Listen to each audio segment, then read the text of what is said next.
Welcome, everybody, to the Beer Guys Radio Show. Thank you so much for joining us, hanging out for craft beer and conversations as we do every single week. I am Tim Dennis. Brian Hewitt, how's it going?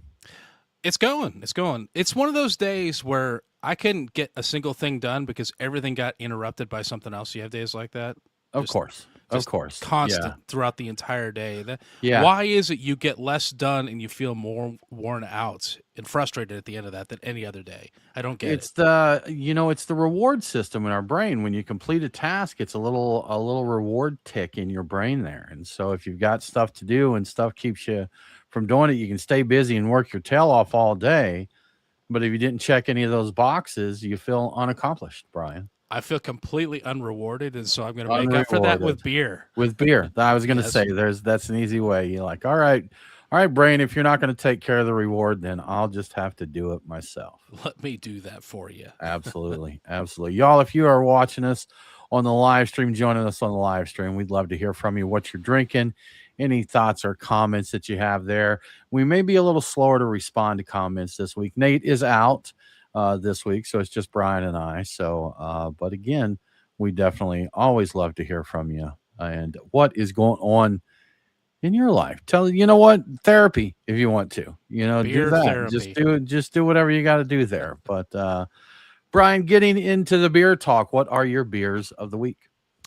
Yeah, I went with something a little different for my pregame. I got out a can of Deschutes Black Butte Porter, and it's been entirely too long. I love that beer, just a classic American porter. I forget when they even started up, the 80s or whatever. Love that beer. I was trying to do the math, and it's scary how many years I've been drinking that beer, like not Yeah, consistently, but how long it's been. So right. really good. I enjoyed the heck out of it. Great beer. I forget to get it, but I'm glad I had some.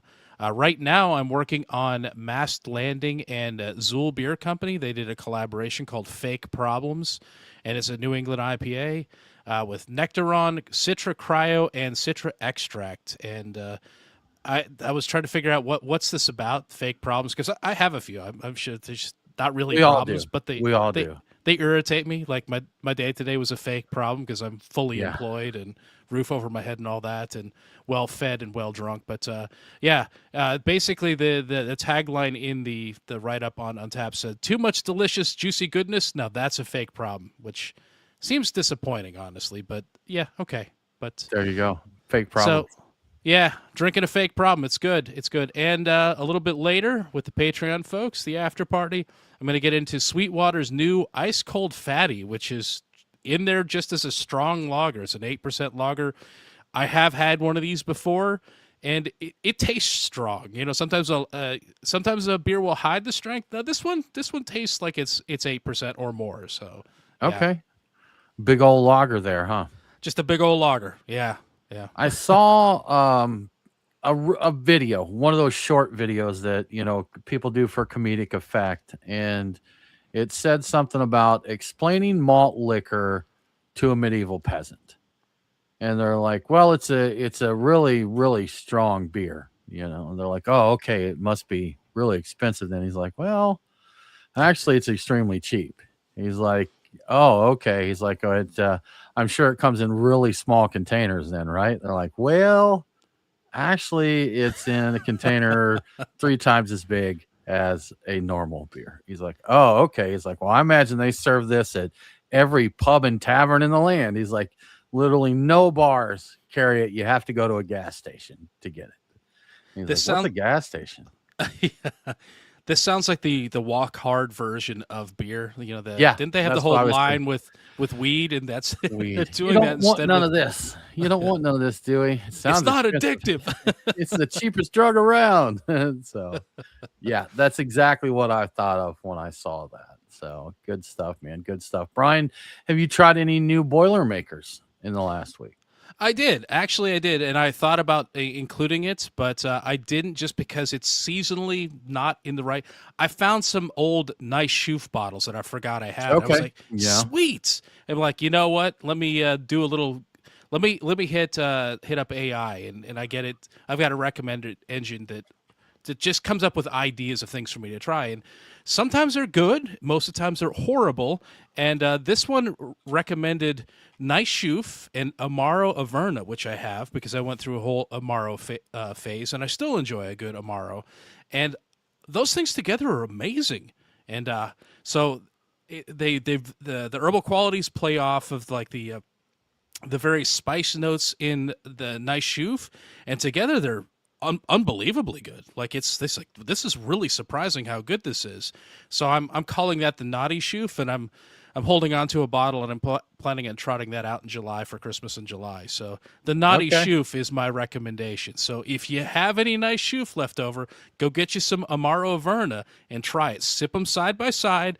They go together so well. It's fantastic. And some other Amaro may do as well, but that particular one was spectacular with it. So yeah, a little bit of a dabbling with that. Okay. I remember your Amaro phase. I haven't heard you mention it in a while. There for a minute you were pretty pretty enamored with Amaro. Yeah, I was very interested. It's just the concept is that they're very interesting. They tend to be a little bitter, a lot of herbal character. I always kind of like chartreuse and things like that, and this is just taking it up to another level of geekiness. So they're great for attempting, some interesting Boilermaker combinations because they have a lot of different botanicals in them that can really do some amazing things with beer when paired together. And they're great in cocktails. Obviously, most people use it for that. I know that Underberg, which is I think considered an Amaro, people drink it as a digestive. Right. There are craft beer bars around I've been to where they recommend having one of those with I want to say it's Central Coast. What's they do like a Red Seal. They have a Pilsner. So the Pilsner and the Underberg together basically was something they recommended, and all the locals did it. I drank it. It's like, this is really good together. It's very interesting. They're not very much not a sum of its parts. A whole new thing is made, which is what I look for at a Boilermaker. I want something that's better than the two just by themselves. So that's interesting. Yeah. If y'all got some ideas for Boilermakers that Brian hasn't tried, let him know. He's quite the fanboy there. I don't have a lot of Boilermakers, Brian. It's been a long time since I've just messed with a Boilermaker. They're kind of fun. They can be a little dangerous. What I instead of doing the full shot, a lot of times I'll get a shot glass and put just the tiniest little pour in it and try a little side by side, because I'm not going to do shots for all these. Some of these are terrible. I did do was it the Chicago Handshake, which is old style, and is that Malort? I was going to say, it's got to be Malort, right? Yeah, I mean, that's not great. And I felt it. My stomach felt it for a day or two later. So I'm like, all right, I've done that. I don't need to do that again. But the box has been checked. Yeah. Done. The Lone Star in a Boilermaker. I haven't tried that. I'll have to give that one a shot. Lone Star beer? Texas, the Texas beer there. Yeah, good stuff. Well, Brian, moving right along to our news and stories and that. Kind of a big one this week, Stone Brewing, for those that aren't aware. They were purchased some time ago by Sapporo. Brian, we have been displeased with the way Sapporo handled Stone. Brian has boycotted Sapporo or anything that they have anything to do with. But Sapporo has sold Stone Brewing to Firestone Walker and Duvel, USA. And we got some details on what's going on there.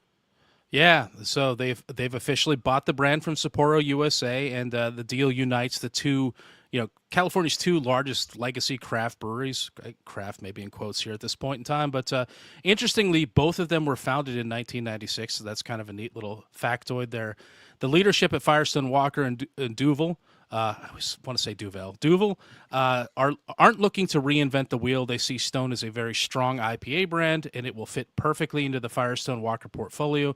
And they plan to keep, Stone's like distinct voice and persona going forward for the beer. So, though I kind of wonder if anybody would mind if they undid any of the little changes Sapporo made while they owned them, because those wouldn't in keeping with the actual Stone theme for the most part. But there's going to be an interesting tag team approach to the responsibilities with Stone. Firestone Walker will handle the Stone brand in the western states and Texas, and Duvel will take the reign for everything east of the Rockies. That's not Texas anyway. Now that Firestone Walker has both Stone and Trumer Pills, they will basically become the king of the beer fridge in a large part of California. That's like a lot of the beer that's consumed in California. The acquisition pushes Duvel USA's total production to nearly 900,000 barrels a year, making them the fourth largest craft brewery in the country. That means they have just leapfrogged Tilray brands, which is a pretty impressive accomplishment there. Yeah. Over time, Stone's beer production will transition to the Firestone Walker production facility in California, and Duvel's USA-owned Boulevard Brewing in Kansas City will handle the East Coast portion of it. Sapporo leases the current Stone Brewing facility in Escondido in California, and they are in talks with third parties to take over the space. So the plan is to end Stone beer production at that location by the end of 2026. So there's going to be some sort of a transitional period where it's still made at that facility, even though it's owned by Firestone Walker and Duvel. Under Sapporo's 4 years of ownership, the Stone brand had shifted away from special releases and your large format bottles, and the beers that enthusiasts really enjoy, like the Enjoy by IPAs that were coming out quarterly or periodically or on special occasions. They were focusing on the high volume sellers. That's what they were interested in, making some money. And they also pulled Stone beer out of all 50 of its export markets back in 2025. There's no word at the moment if any of those markets will be reopened by the ownership, and there's no telling what might return from Stone's portfolio, if anything, under the new ownership. But yeah, they're taking it over and they're going to maintain it. So that's what's going to happen. And we did also see that the Richmond Brewery, Brian, that Sapporo is keeping that in the deal. So the Stone beers won't be brewed there. And we have seen some commentary from various beer personalities, one being Mitch Steele, who is the former head brewer at Stone, about how that's going to impact the employees that are Stone employees there. Whether they'll stay on with Sapporo and brew beer there, or exactly what's going to go down. The last that I could find looking through social media and various news sites, I didn't see an update on what the intentions were there. Just that Sapporo would keep that brewery in the deal and Stone beers would no longer be brewed there. Yeah, I wouldn't be surprised because their entire focus now is Sapporo, their own stuff. Yeah. They're not interested in anything else. I think Firestone Walker said they are going to try to bring over some of the employees for the production of this, I guess. But I'm also thinking that they're also bringing over Trumer people that just buying that as well. So I don't know how many of these people they can actually bring over, but we'll see. I know there's going to be some redundancies. There's always some overlap. That let go. There's always overlap there. Yeah, that's inevitable, I think. Well, I'm curious to see, what happens with this. I mean, having Firestone Walker and Duvel behind this, I feel a little better than Sapporo. For sure, yeah. But still, man, I just feel like you just never get the personal brand connection when you start lumping all these breweries together. And I can't think of one.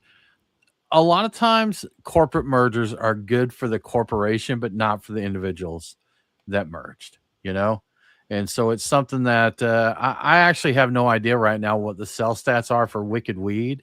But I know they went nationwide, and all that after they were purchased by AB InBev. So, maybe they lost a lot of the craft beer crazies that were fans of them, but they may have increased sales, which that's the goal. It's no longer so much about being connected with your community and being an individual brand or a place where, people come together and such.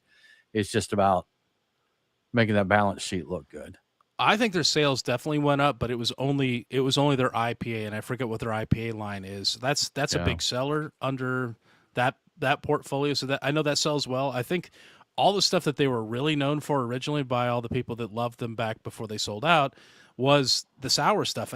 Like the Angel series and all of that. Yeah, I don't know if that might. I don't even know if they still do those. Yeah, I mean, maybe they do like at the Asheville location. Maybe they still do them there for the locals or whatever. But those release days were big days. I mean, like we traveled up for a couple of them from Atlanta when they were releasing the various Angel beers. But yeah, that's not exactly, the sour beer scene in general is not what it was 10 years ago or what have you. And then it sure is not a mass market item there. So, But before we switch topics, though, did you kind of see that there was a bit of a shot fired at old Greg from Stone in Mitch's thing? It seemed like maybe I misread no, it. see, Maybe I misread it. It looked like okay. a shot was fired. So I don't think so. I don't Okay. think so. I think he was just saying, and y'all, sorry, we can't quote the exact thing, but Mitch Steele, who we're friends with on Facebook, we saw his post just talking about things, and he talked about the fact that that Greg had said he was never going to sell out, but he said you get to a point to where, do I sell out or do I go down with the ship kind of thing. So I read it more as kind of defending him, as being like, yeah, he said he'd never sell out, but you get to a point to where it's like either do this or it's going to cost a lot of people their jobs. Then you have to, go back on your word, because I'm sure when he said he would never sell out, we didn't see an end to things. It was everything was booming then. He opened the brewery in Germany, and we know, we know how that went and everything. So the industry just changed. Things changed. So, the old adage, man, you never say never, because you just don't know what tomorrow's going to hold. And we've seen way too many breweries close down. We just had recently a craft beer bar, growler shop, cigar shop in our area closed down. And I think that's more of a sign of the times than some of these breweries closing, Brian. And the reason I say this is the area they were in kind of the northeast far suburbs of Atlanta, the outskirts of the northeast Atlanta metro area. And there was really nothing else like them around there. So the fact that the destination there, fantastic beer selection. They hosted Beer Fest. Beer Guys Radio's first remote event was at one of their beer festivals, Tiny Palooza, they had there. So that was our very first beer fest way back in 2016, a decade ago. So to see a place like that close, that's really, they're an excellent beer bar, and they were the destination in that area. It just really kind of puts a nail in the situation of the industry right now. Yeah, and that might have also been one of the first times I ever co-hosted too, because I think I ended up co-hosting a show with Aaron of all people. Yeah, that would have not been that when Aaron and I were there, but you may have went, because we did that for a few years. We did their event for a few years, so that may have been, another one you came around for. But that first Tiny Palooza, that was Aaron and I. We actually did live radio broadcast, and if you have never don't know anything about radio, you have to have this special box that connects to a special cellular signal and all this, and to do a live radio remote was kind of interesting. I'd definitely never done anything like that before. So that was, and I was nervous, Brian, because before we were always recorded. We weren't a live show. So, we could edit there. I was 3 months into my radio quote unquote career. I remember that. And out there live remote. So it was fun though. Good times. So good times. Thank you, Lincoln Fill Station, for the many years of service to the Atlanta craft beer community. It was a good I time. think they close sometime in May, so there might be a little time good left. Point. Yeah, I don't want to. Yeah, for those listening to this, they're still open right now. They have announced that they're closing. And they would probably appreciate you going out and having a few beers and saying thanks, for all the good times. So go visit them if you're in the area. Definitely. Brian, again, we've talked about the Lazarus move from some breweries or different businesses. It's not one that's pulled off often, but we have heard that 21st Amendment is going to pull a little Lazarus on us, that Evil Genius has acquired the brand and is going to get back to brewing. I didn't actually see it, but apparently they teased it on Instagram, where there's a can of 21st Amendment with a hand coming out of the earth or something like that. Lazarus. With nothing. There you go. Which I think is funny, like a little Lazarus or zombie. I don't know which is scarier, but Lazarus is, let's be honest, he's a zombie, right? That's a fair point, but I don't think he went around trying to eat brains. But we don't know that. They probably didn't document that. So true. We can't prove that he didn't eat brains. Perhaps they were pre-prepared for it. The ancient text did not speak of this. So anyway, yes, good news for fans of 21st Amendment. It's coming back. After closing down last year, the legendary 21st Amendment Brewery is being resurrected by Philadelphia's Evil Genius Beer Company. And like we've been hearing with a lot of these buyouts recently, Evil Genius doesn't plan on messing with the classics. They're going to keep things the way they are. They're bringing back the core lineup, including Hell or High Watermelon, Brew Free or Die IPA, Brew Free or Die Blood Orange IPA, and Amendment Lager. I'm not sure if I've had Amendment Lager before, but and without any planned alteration to the brand or the recipes or anything else at all. And the plan is you'll start seeing these beers again sometime this summer, as early as June, and it will be like nothing ever happened. There's your 21st Amendment again. The team at Evil Genius wants to make it clear that this isn't a big beer style takeover. They're not Sapporo. They don't plan to rebrand it and slowly run it into the ground and then discard it like so much rubbish. No. This is about real craft beer lovers helping ensure the future of a beloved brand. It seems a little strange if you think about it for a brewery on the East Coast to buy a brewery from California, from San Francisco, but it actually makes some sense in this case.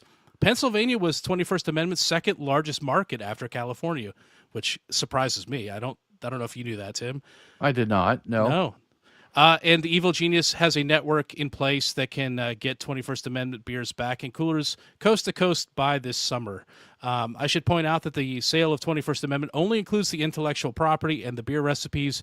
The California production facility was sold separately, so that will not be coming back, but the beer will be. So I'm not 100% sure how they're going to produce the volume required by that. I don't know how big Evil Genius is. I did see some mention of some contract brewing that may be in place for this, but I don't have specifics on that. The volume required by what, Brian? To produce like coast to coast 21st Amendment, get that Okay, out there in gotcha. all of these different markets. I don't know if I wrote down all the markets. I don't think it'll be returning down here to the South, but there's a lot of markets it's going to that'll be available around the country.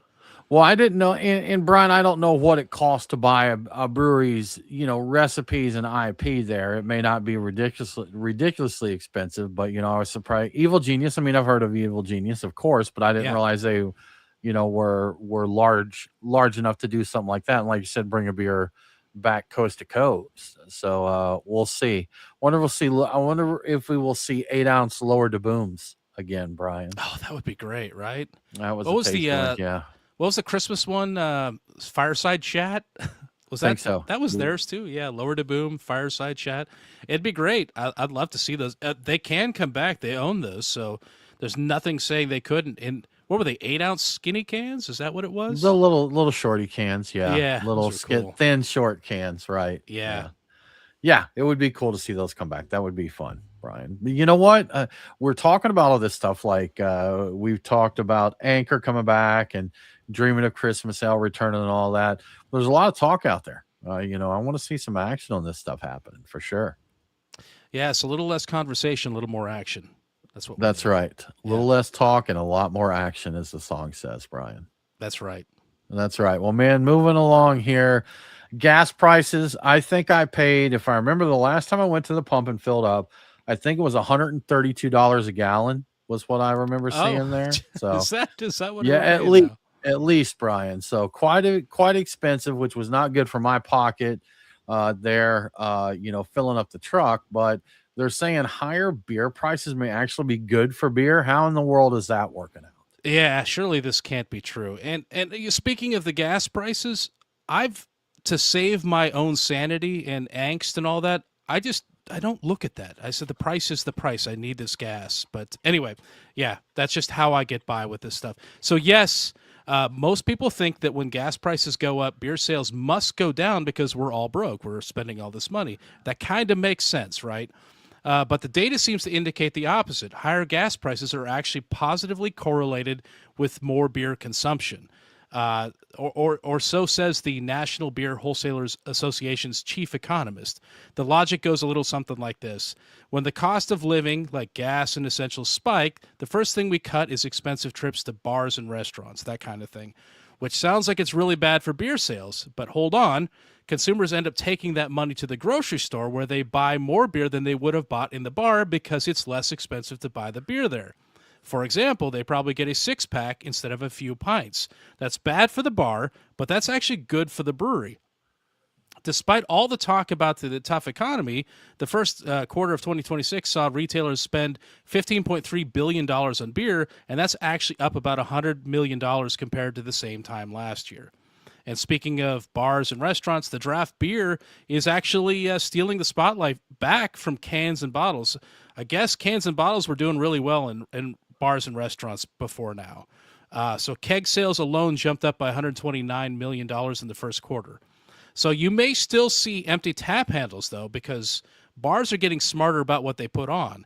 They would rather have 5 taps that sell fast than 10 or 15 that move more slowly and get stale. Unfortunately, that often means craft options get cut to focus on macro performers like Michelob Ultra and Modelo. So if there's a craft beer bar you love that has good stuff on tap, you need to get out there and support them if you can, because that is not where things are going right now. That's becoming a rarity, as we just talked about with Lincoln Fill Station closing. We needed to get out there and support them. We did not, and unfortunately they closed. So Terrible, Brian. You know, we need some more data points on this cost of gas beer sales thing. Maybe Doritos. Get Doritos on there and see did Doritos sales go up? Because if you're taking more money to the grocery store, you're getting beer. You're going to need something snacky there. Pretzel sales. You know what's going on with pretzel sales and beer sales at Doritos. See if we can get some other points to validate this. I wonder if this hurts the chicken wing index, because you usually get the chicken wings when you're going out. So if you're not going out, but they're cheaper, and sometimes people get those delivered. So maybe the chicken wing index doesn't get hurt as much as well. Before. That's what I was thinking, Brian. And my thought process there was just what you said. Wings are something you normally get to go out, and yes, you can get them delivered or make them on your own. But I feel like that is too laborious. Or if you're going to get delivery, that's just as expensive as going out anymore. You know, you got to tip your DoorDash guy, you got to do this and that. So yeah, my thinking is maybe snacky stuff would see an increase, but not so much stuff you have to cook your own. But hang on, doesn't Publix do a pretty decent chicken wing? They do. Maybe so, Brian. Maybe so. Yeah. Maybe people are just grabbing a box of wings at the grocery store, the pre-made ones there. It's all interesting to look at the data, see how much of this is impacted. Well, Brian, beer pouring, we talked about it all the way. We ponder a good amount about the proper way to pour a beer. We've talked about the proper amount of head on a beer, you know, your slow pour, the angle, everything. Probably no shock to anybody here, but the Japanese have their own beer pouring technique. And it's different, Brian. They call this the Japanese sharp pour, but apparently that's coming to U.S. tap rooms as well. Yeah, and I wonder if they probably don't call it the Japanese sharp pour over in Japan. They probably just call it the sharp pour. Or maybe. The pour, yeah. just the beer pour. Pour me a beer. So yeah, move over. Foamy Czech Beer Pours is a hot new beer pour in town, and it kind of looks like a mistake when you see it happening. It looks like somebody's lazy or not paying attention. But according to the website Punch Drink, the Japanese sharp pour is sweeping the nation. And I say it's new, or they say it's new, but it's really only new here. Apparently, Asahi popularized this back in Japan in the 1990s, and that's kind of how I think a lot of places serve their Asahi over in Japan, apparently. Anyway, a telltale sign, or the telltale sign that you're witnessing a Japanese sharp pour, is your bartender overfilling your beer glass and scraping off the top, and maybe overfilling it for a lot longer than you expect. Like, hey buddy, you're wasting beer over there. So the goal here is to get a specific golden ratio of 70% liquid beer to 30% foam. They basically pour until they get that golden ratio, and then they clean it up by scraping the top and cleaning the sides of the glass, presumably. So the pour technique is actually kind of the opposite of the popular Czech style pour. Instead of the, like a foam first and then beer type of approach, this is beer first and then foam. The point of the 30% head is to act like a lid to keep the beer colder and actually retain more of the beer's carbonation in the solution itself.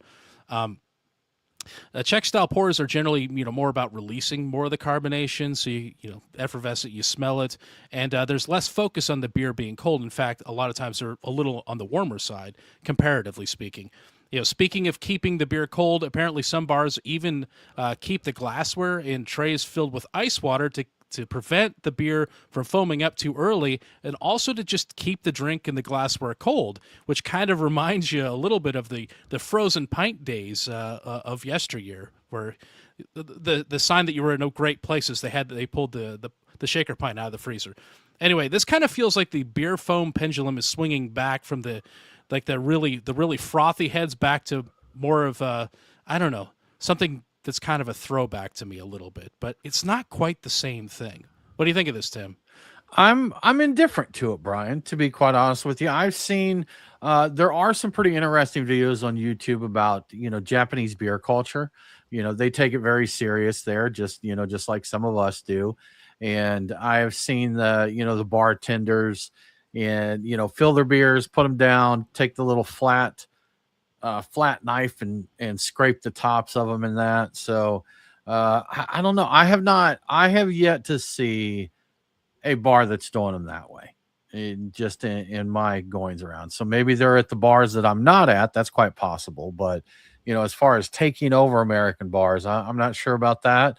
But I am for trying anything when it comes to beer, see what the best pour is. My favorite one is probably the side pull, where you get that creamy head it's almost like a custard on top of there. Like when you get a latte with a real heavy foam, you can shake that and it jiggles like it's gelatin or something, the beer foam on that. And I love those.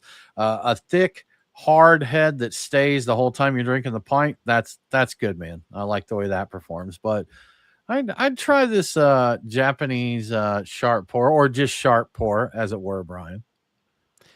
I think I've seen it when they started talking about it overflowing and then scraping the top. I'm not sure about the scraping the top. I think I've seen that. I've definitely seen people overflowing the beer, and I think it was a little bit because like the beer was overcarbonated and they were trying to let some of that off, which is kind of the same thing. But it made me wonder if they really were aware of this style of pouring and were actually doing that, and I had no idea. Again, this is something that technically has been around since the 90s. We just didn't really do it here. So if you see it happening, you have to ask yourself, is this a terrible bartender or a great and trendy bartender? It could be either one. Yes. Yeah, and that's the thing. I always saw that. I'm like, does that guy realize he's just dumping a lot of beer down the drain for no apparent reason? I'm like, all right, well, maybe just making sure that I get the freshest beer out of the line. Maybe the early stuff is, I don't know. I don't know what I thought of it, but the article did mention something about the possibility of using the Lucre type taps, the side pull taps to do this. And I think instead of with the Czech, they might have done foam first and then poured the beer under this. This would be trying to avoid arousing almost any of the carbonation first and then using that to just put foam directly on top of it at the end. So in the solution, it's going to be a very gassy fella. But that doesn't sound good, Brian. If that is the way that's done, that does not sound appealing to me, to keep all that carbonation in it that's going to just come alive in my stomach and make me feel bloated. I think the target is like the super crisp, like the Asahis, I don't care. The lagers. I don't care. They want the sharpness, they want the crispness, and they seem to think that delivers. They seem to think that delivers the flavor. I have always thought that the more of the carbonation you release, the more aroma and also flavor you're going to get. It's about balance, Brian. Yeah. It's about balance. I mean, if there's all the carbonation is stuck in there, I mean, we've experimented with us. We've done field testing on this where you get a beer that's poured and it doesn't have enough of a head on it. You can take a drinking straw and shake it in the beer, and first thing it's going to do is foam up. But second thing, the taste is always a lot brighter. It's just so much better. So that's kind of I don't know. You know what? If anybody out there listening to this has tried this Japanese sharp pour, let us know how it performs, because I'm conflicted on what I'm hearing and what it should present and what the purpose of it is there. So I'm curious to know about those from those who have experienced it. Let's see what's going on there, Brian. I must know. Yeah. I must find out. Find out. Well, Brian, before we move on, how about we give a shout out to our good friends at Truck and Tap? Great idea. So we may be in for some interesting weather this weekend, a lovely mix of sun and thunderstorms, and that sounds like a great name for a beer. It probably already is one. Of course, I'm no meteorologist, and those guys get it wrong half the time anyway, by the time you hear this, who knows how it's been changed? That changes hourly. So when you're facing unpredictable weather like this and you're in the mood for a beer, what do? Do you stay home? No, of course not. You head to Truck and Tap. If the weather turns out to be nice and sunny, you grab a spot in the patio.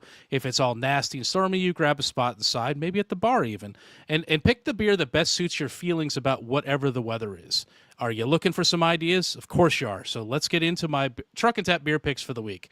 At Truck and Tap Woodstock, I'm going with Bright Minds from Six Bridges. Bright Minds is a fruited wheat beer, not a Berliner, and it's made with guava and watermelon. So the combination sounds intriguing, and it makes me think about their Guava Sour Continuum, which is a great beer. Love that beer. Great guava flavor, in fact. So I'm really interested to see what they did here. I expect good things. At the Duluth location, I'm getting an other half beer, but it isn't an IPA or stout or anything else they're known for. It's called Crickets, and it's a Pilsner that is hopped to perfection with New Zealand's Waiiti hops. I think I'm saying that right. They say this beer is a perfect balance between Old World malts and New World hops. So I did look up the hops, and Waiiti hops are known for low alpha acids and high oil content, delivering intense notes of fresh lime, mandarin, and stone fruit like peach and apricot. So I'm on board with that. I'm going to get some of that. At Truck and Tap Alpharetta, my pick is Yard Vibes from Edmunds Oast. Definitely a good call if the weather turns out to be nice when you stop by. This German-style Kolsch is said to have a lot of fruity apple and citrus character. They say it's reminiscent of and this is a quote, doughy apple streusel and lemon meringue. And I'm not going to say I don't believe them, but I feel like I got to try this to be sure that they're right on that. So. And finally, at the Lawrenceville location, I'm going with Pipeworks Ninja versus Unicorn IPA. This beer's name seems like it's in sync with the weather forecast for this weekend. The funny name aside, this is a hazy New England IPA that isn't messing around. Pipeworks hammered it with over 5 pounds of hops per barrel, and it clocks in at 8% ABV. So this one will get you going. And there you have my beer picks for the week. Get out there and have a beer or two. As always, if you'd like to see the full tap list before stopping by, take a look at truckandtap.com. The taps do change quickly. You never know which new beer might go on and which of these might disappear. And if you like to see what the food trucks are serving and what events are happening, trivia, karaoke, live music, festivals, taco bar crawls, which I think are coming up, you can find that at truckandtap.com. Everything you need to know can be found at truckandtap.com, so check that out. And thank you to Truck and Tap for your support. Thank you, Truck and Tap. We appreciate you very much. Brian, we've got some beer adjacent news here. And this may be another thing we check the index on to see how it's performing in relation to gas prices. But Brian, is 2026 the year of the macro pickle? The macro pickle. Yeah. Well, this is a follow-up on a couple of stories we had last week. So firstly, related, I hope all of you Apple fans were able to get your Busch Light apple this week. It did drop on 4/20, April 20th, which I think is funny. But also we talked about Pabst and the pickle beer last week with Grillo's. Pabst isn't the only big beer company coming out with a pickle beer soon. Sometime in the future, after Apple excitement fades, there will be a Busch Light pickle. As you would expect, this is going to be a light lager with a tangy, briny twist. According to the pictures of the labels that are popping up online, it will be available in 12-ounce cans, sadly no stovepipes, and it will be in line with Busch Light in terms of ABV. It'll be about 4.1% ABV. And it will, of course, be a limited edition. And on the topic of limited edition Busch Light beers and other things like that, fans will also be interested in knowing that there are plans for an orange Busch Light and a lemon Busch Light, those variants as well. So no word yet on when we'll see any of these Busch Lights, particularly the pickle, but I'm sure we'll hear about it. And I'm kind of wondering if the people that go crazy over the apple will go crazy over the pickle, or if this is something that sounds good to them is going to fall flat on its face. I have no idea if people really are into this right now. I don't know why apple people would be pickle people necessarily. I wouldn't see a correlation there, Brian. But, maybe it's just flavored beer people. I don't know. But I feel like this is something that, like we talked about last week, craft brewers did this a while ago, So I guess macro picking up. Do we have any other macro brewers talking about pickling up here? I've been looking and I haven't seen it. I know that there are craft breweries that have done it and also will re-release the various pickle beers. I haven't seen it. I'm actually surprised to see both Pabst and Busch Light getting in on this. I wonder if we'll see more. I don't know who on earth would do it though. I mean, yeah, who knows? Maybe the time has come for mass market pickle beers, Brian. I guess I we'll Coors see how Light it pickle. goes. So out of those flavors, Brian, we got the apple, the pickle, the orange, and the lemon. Which one excites you the most? Oh, I'm definitely going to have the Busch Light pickle if I find it. Yeah. The other okay. ones I don't. That's fine. I think I'm really only interested in Bapple because it's got such a weird cult following. If it wasn't so incredibly popular with people for some reason, I don't think I would pay it any mind because I'm not a huge cider fan. I think ciders are great. Apple is fine. I would drink it maybe. Like having had it, I don't think I would order it again. But the weirdness around the energy around it, the following, the crazy things people have done to acquire it when it's no longer available, that's what's intriguing to me. That's why I'm into it. I love pickles. I mean, pickles to me, that's a no brainer. If this tastes like a good pickle beer, I would drink it. Yeah, I would absolutely pick this up. I might even buy it something more you than truly once. drink, Brian? Like, would you see Oh, yeah. yourself sitting around on a Friday night? Like, okay, pickle beer. I'm not anti pickle beer, but I drink one or half of one. I'm like, okay, that was it. I don't see myself sitting down and like having a cooler full of pickle beers and going through them. Well, do you ever take a hit off the pickle brine out of your pickle jar? I know yes, you do. But yes. I do that once, like every 4 months, and it's one hit of brine, and I'm good. So that's why I say, I wouldn't sit down and crush a sixer of pickle beers. But that's high ABV brine. That's like that's true. Distilled That's true. brine. We're talking about a much watered down. I don't know if you I got see you myself... a Boilermaker, Brian. You got you a Busch Light pickle and some actual pickle brine. Or I could just try pickle brine in a regular Busch Light and see what I think of it. There you go. That's actually see that would probably tell you a lot of what it would taste like. It'll get you there. I don't know if I would sit and drink a 6-pack of it. I could see drinking one. I Yeah, don't know yeah. that my enjoyment of pickle would extend beyond the single beer, though. I feel like that's something that would be satiated quickly. I could see eating an entire jar of pickles and drinking beer with it. Like that. Yeah. That sounds reasonable to me. I just wouldn't want to drink. I wouldn't want to drink it all or consume all of that in liquid form. But not pouring a bottle of Irish whiskey into a jar of pickles. Literally, no one has ever been crazy enough to do that, Brian. That's never happened before. Literally never happened there. No, not at all. Brian, Mitch, the comedian, I can't believe Mitch Hedberg had a joke talking about like buying a donut, and they asked him about getting a receipt, and he essentially said, "We do not need to bring paper into this transaction." Yes. So, mildly related there, archaeologists have discovered the world's oldest beer receipt. Do you get receipts at the bar, Brian? When you go, do you need a receipt? No, I don't typically. There was a point in time where I ran a business that I would take people out and occasionally have entertainment type of things, but for the most part, no, I don't. There's no reason to bring paper into it. I typically throw it out, and the only time I'll take a receipt, I heard this somewhere, and it is probably tinfoil hat material, is if you sign a receipt, you always take the original with the itemized and your copy of it, so you have proof that if anybody ever like wrote in extra numbers, gets wonky with it. That's not that's not at all what happened. So you have proof of it. Honestly, if that did happen, you'd never have those receipts. You would just never do it. That's my thinking is like, okay, you know what? Yes, I know this stuff does happen. I'm aware this stuff does happen, but what's the likelihood of me having a stack of receipts for when I finally discover that 6 months ago or whatever? I guess maybe purge it monthly or something. Be like, okay, all these cleared properly. We're good. I can get rid of these beer receipts. So that seems like so much work, doesn't it? Though. Yeah, my thought is I'd rather get scammed than go through all of that. Right? So. It's probably cheaper. Right.